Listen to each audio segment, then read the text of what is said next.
Oke, teman-teman, sekarang kita masuk materi berikutnya, yaitu penilaian. Maksudnya penilaian ini bukan berarti terus Pak Hino geletak di sini dinilai nilainya 1, 2, 3, bukan. Tapi penilaian itu adalah langkah-langkah saat kita melakukan pertolongan. Teman-teman, sekali lagi, penilaian ini harusnya kita lakukan apapun bentuk kasus atau kita ketemu apa aja, silahkan seharusnya teman-teman melakukan penilaian. Jadi bukan hanya tentang kecelakaan. Teman-teman mau merujuk korban dari rumah dibawa ke rumah sakit atau nganter pulang atau APS, tahu ya APS, atas permintaan sendiri pasiennya pulang, itu harusnya teman-teman melakukan penilaian ini. Oke, jadi penilaian itu langkah-langkah apa yang harus kita lakukan apabila kita menemukan kedaruratan, misalnya kayak gitu. Sekarang kita buat dulu kasusnya. Ini kasusnya mau apa? Aino, Sisan. Ayo pembunuhan, enak banget, aku menang baik, tak ganti kantong mayat ngenteni ini. Ayo aman dulu. Aman untuk siapa? Aman diri. Satu, yang paling penting adalah aman untuk penolong. Korbannya jompes, korbannya seletak. Udah, yang penting itu kita menolongi, pastikan kita aman dulu saat kita melakukan pertolongan. Jelas ya? Tempatnya aman. Itu karena apa? Kalau ada kejadian seperti ini, ada yang miss, ngerti-ngerti ODGJ-nya ini meninggal, mereka akan cari IV orang PMI. Jadi jangan mentang-mentang terus nganggo lambang Pegasus, lambang dapat enggak. Kenalan, saya Paul. Harus kenalan supaya orang tahu kalau ada kejadian, terus ada apa-apa, nek jangan takut wani nulungi yang rawani dari seksi. Aneh nih. Jadi tetap harus kenalan, kita harus tahu jawab. Ini urusannya sama nyawa. Ya. Oke, teman-teman sudah minta izin dan lain-lain. Masuk berikutnya adalah penilaian dini. Kita harus pastikan apakah korbannya ini berespon apa enggak. Ada berapa tingkatan respon teman-teman Mas Dodi? Berapa tingkatan respon? Wah, hamil ini. Ada 4 tingkatan respon. Awas, suara, nyeri, tidak respon. Awas itu kalau teman-teman datang korbannya bisa ngomong, Mas pungungi mas, ketemu loro. Masih ketemu loro. Itu awas. Tapi kalau dideketin, bukan Pak Hino diem aja, BGJ-nya antang ya, dia diem aja, kita respon dengan suara. Silahkan dipanggil teman-teman.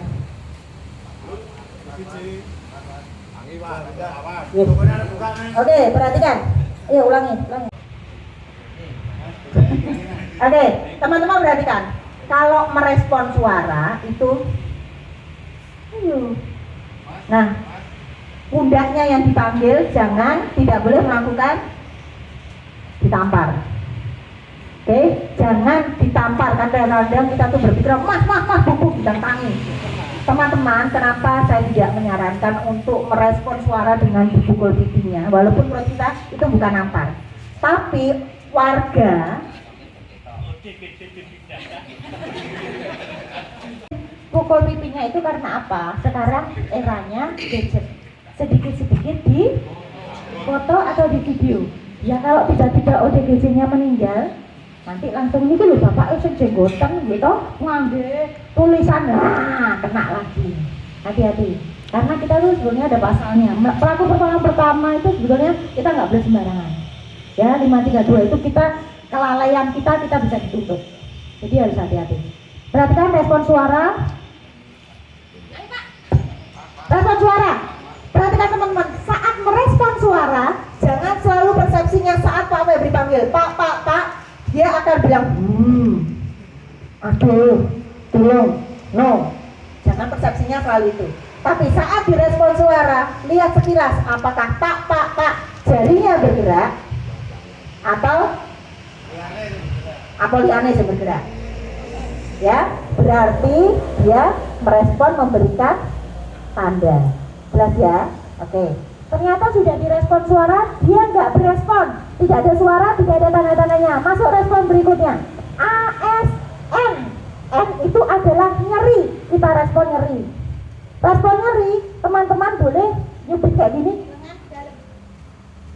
Atau teman-teman tekan dadanya. Kalau saya Pak Ino akan saya kejar dada karena badannya besar. Di sini percuma. Jadi nah aku langsung lu seneng dada. Posisinya boleh bebas, yang penting jenengan senyamannya aja. Sekali lagi jangan persepsinya selalu suara keluar. Tapi perhatikan, siapa tahu pada saat dadanya ditekan terus matanya itu berarti respon nyeri. Jelas ya? Oke? Ternyata dia tidak berrespon. Oh ya, sorry. Kenapa Mbak Ivi ya? Ngopo toh kok datangnya ini ngopo? Jibet ngene wae ngopo toh? Nyiwel ngene iki ngopo? Tidak disarankan. Karena kenapa? Ini nyiwel seperti ini itu ada bekasnya. Mau tuntut meneh, nulungi ya ta? Hati-hati. Oke? Kita wis ya Pak-pak bapaknya menang bae. Yang ada di persepsi kita apa? Korbannya kenapa? Pingsan atau meninggal. Untuk memastikan apakah korban ini pingsan atau meninggal, teman-teman langsung membuka jalan nafasnya. Oke. Nah, boleh kombinasi buka jalan nafas, cek nadi sama cek nafasnya. Cek di awal, ini namanya penilaian dini, itu bukan untuk menghitung nadinya berapa, nafasnya berapa, tapi cukup ada nadinya atau ada nafasnya. Cukup seperti itu. Nah, itu dibuka, main gitu. Di rumah harap pokoknya korbannya tidak sadar. Cek nadi jangan di sini, oke? Langsung cek nadinya di leher. Sekarang teman-teman cek nadinya sendiri, jangan pakai jempol, boleh pakai 2 atau 3. Yuk. Ada yang nggak dapat? Bisa ya? Oke ya, ada semua ya? Ayo singkat. Nah, mau tahu, Pak, Bapak, siapa Pak? Yes, Pak. Oke, teman-teman, termasuk diri Putro. Teman-teman tidak boleh ngecek nadinya.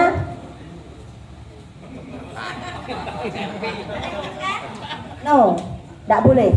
Kos kenapa? Mengko di foto di viral di meneng. Ini kesannya, ayo Pak, coba Pak, yang salah, sorry.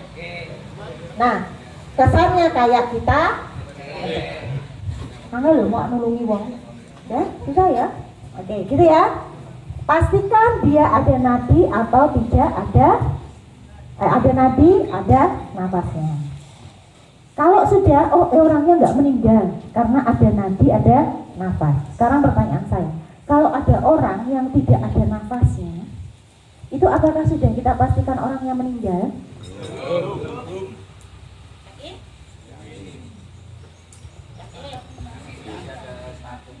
Yuk, tahan nafas semua. Meninggal kan? Ya?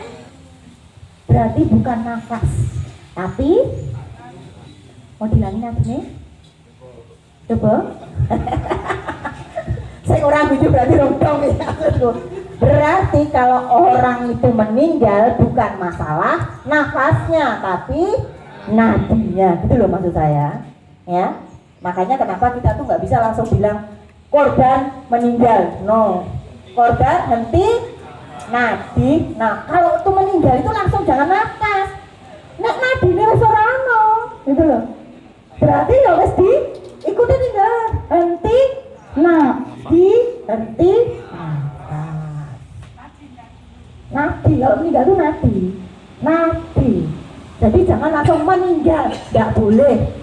Saya yang merawat aja tidak pernah saya nulis itu meninggal. Yang boleh ngomong meninggal cuma jelas ya teman-teman. Oke, clear.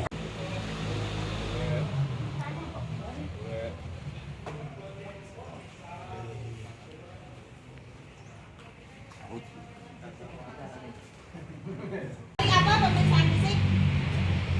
Ya, aku baru mau ngomong loh ini. Kayaknya apa?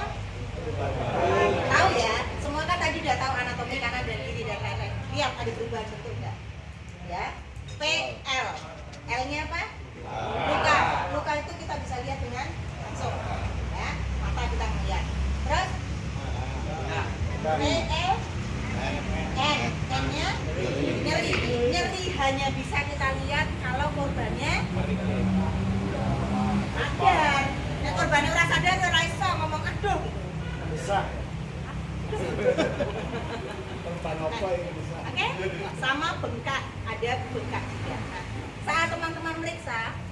biasakan kalau misalnya cuma sendiri, larinya dari semua organ ini yang paling berbahaya itu adalah kepala sama jelas ya, karena isinya macam-macam. otak, jantung dan paru. Kalau teman-teman ngecek seperti ini posisinya, ini itu jangan cuma karena nggak akan dapat perubahan bentuknya. Jadi kayak mau mijeti mulut, sekali-sekali dilihat ada darah atau ada cairan kah. Leher, kalau jenengan mau meriksa itu nggak boleh digoyang, cukup dipegang. Ada bengkaknya enggak, ada perubahan bentuknya enggak. Oke? Telinga, jangan terus saya nggih Pak. Oh. Ada senter. Lihat cairannya keluar apa enggak. Ya. Yang biasanya lupa teman-teman itu ngecek dulu. Tulang. Ini nggak bisa patah. Jadi ya usahakan tetap harus kalau ada perdarahan di hidung, tidak selalu perdarahan itu dari kepala. Ini kepala, yang dalamnya rongga tengkorak. Tidak selamanya dari rongga tengkorak, tapi ada kemungkinan gila tulang itu di hidung itu juga ada. Ini ada bekak, ada pembuluh, ada tulangnya. Jadi makanya tulang itu tetap harus tulang hidungnya harus dicek. Jangan selalu waduh, kita sekolah ini, CKB senengane lho, CKB seneng banget. Kenapa Pak? Gue waktu awas diperiksa dulu, belum. Bahasa dicekal jebol, ini melengse perdarahannya dari dada. Ini clear, ini boleh digeser, orang baik-baik saja boleh digeser. Dada. Oke. Perhatikan, kalau cowok posisi dada ini cowok, Pak ini kan cowok, ya. Lihat cara ngeceknya boleh kayak gitu. Praktek kok ya. Kamu ngintip dulu. Tapi kalau cewek nggak boleh kayak gitu. Karena ada payudara, di mana-mana payudara rano sing tugel. Jadi ora sah, mesti ngono payudarane tugel. Ono perdarahan dia. Sehingga kalau perempuan posisinya dia tengah. Kejar apa? Balunge. Jadi payudarane tugel ora. Kita taruh tengahnya, terus Posisi ke bawah. Nah, jelas ya? Jadi nggak ada lagi pemeriksaan fisik perempuan terus gitu. Teman-teman, ini saya lakukan pemeriksaan fisik langsung menyentuh. Kecuali dia tanyain, Mbak, pahanya sakit nggak? Sakit. Bisa digerakkan tidak? Nggak bisa. Ayo Mbak, coba. Teman-teman dari relawannya udah pinter. Nah, korbanmu ngomong rasa diangkat, nggak bisa digerakkan, tapi coba Mbak. Orang iso Pak loro kenapa ini Mbak? Yo, itu namanya nggak patah, mau lebay. Harus pinter bu, rasa dibangkit, dia kan mau ubah-ubah. Kalau dia bilang nggak bisa diangkat, sakit, nyuwun sewu, baru boleh kita pegang. Cari ono perubahan bentuknya ora, ojo mah lumayan kuku, ojo. Lakukan pemeriksaan fisik. Kalau korbannya sadar dia bilang itu sakit, baru boleh clear ya. Oke. Turun ke perut. Perut ada 4 tadi, ada 4 kuadrat. Cek kayak gitu di perut. Lebih teman-teman lihat. Kalau perut pegang perutnya sendiri, kena ngelih wajar. Ini apa namanya? Mentul-mentul. Empuk ya, bisa kembali ya. Tapi kalau jenengan pegang, lakukan pemeriksaan fisik di perut, ternyata keras, itu ada kemungkinan perdarahan di dalam. Jelas ya, nanti perdarahan setelah istirahat teman-teman belajar. Oke? Kalau keras ada kemungkinan perdarahan dalam. Seperti yang saya sampaikan, hati-hati kalau ada perdarahan di perut. Dia bisa turun ke rongga panggul. Ya, oke clear. Ternyata nggak apa-apa. Mana Ruh? Bawah. Baru dilepas talinya semua, ngangkatnya dari bawah sehingga dia tidak bergerak. Oke, clear? Kaos kaki sama, kaos kaki juga dari bawah. Wah, mubal.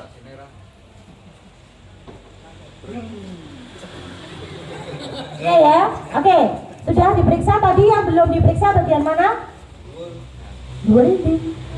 Tengah ya, panggul ya. Oke, sekarang pindah ke panggul. Teman-teman, untuk panggul itu nggak boleh digoyang. Ayo, Pak. Nggak boleh digoyang kayak gitu. Tapi yang dilakukan cukup teman-teman lihat keseimbangan kanan sama kirinya aja. Terus perhatikan, kalau ada patah tulang belakang, ya, patah tulang belakang sampai tulang ekor itu kalau cowok ada istilahnya namanya priapismus. Priapismus itu ereksi tanpa sebab. Jadi kalau teman-teman, wah ya bahaya nih ereksi Pak ini juga busuk kita. Oke, kalau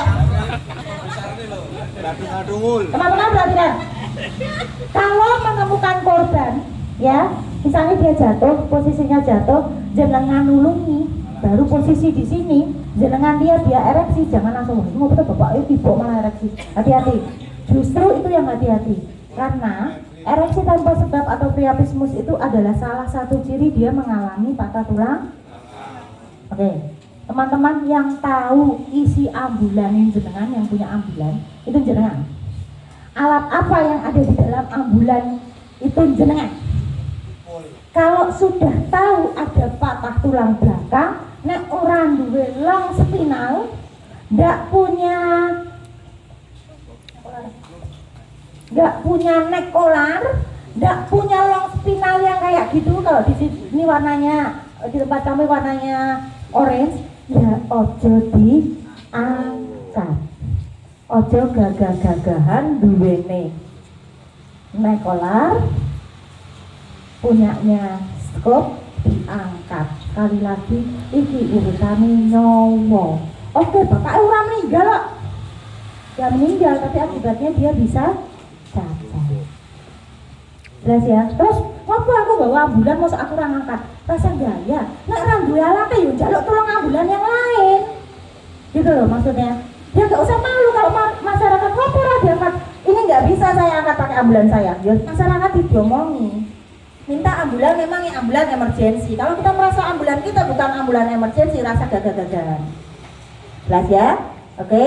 Kalau cowok priapismus, kalau cewek waktu didekati bau pesing, dia nggak bisa kontrol BAB BAK biasanya.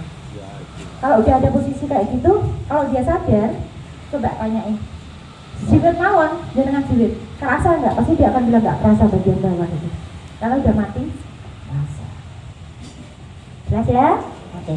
Sudah dilakukan pemeriksaan fisik, nanti kita lakukan ditanya apa keluhannya seperti apa, istilahnya kompaknya, lalu kita lakukan pemeriksaan ulang terus nanti pelaporan. Teman-teman pelaporan, makanya kenapa saya selalu menyarankan kalau sudah bilang ambulannya untuk ambulan emergensi, ambulannya sudah dibilang untuk ambulan transportasi, saya tuh berharap teman-teman di ambulan punya yang namanya kartu luka. Kartu luka itu fungsinya untuk apa? Untuk nyatet identitas korbannya, tanda vitalnya berapa, kejadiannya seperti apa, sakitnya apa yang sudah teman-teman lakukan.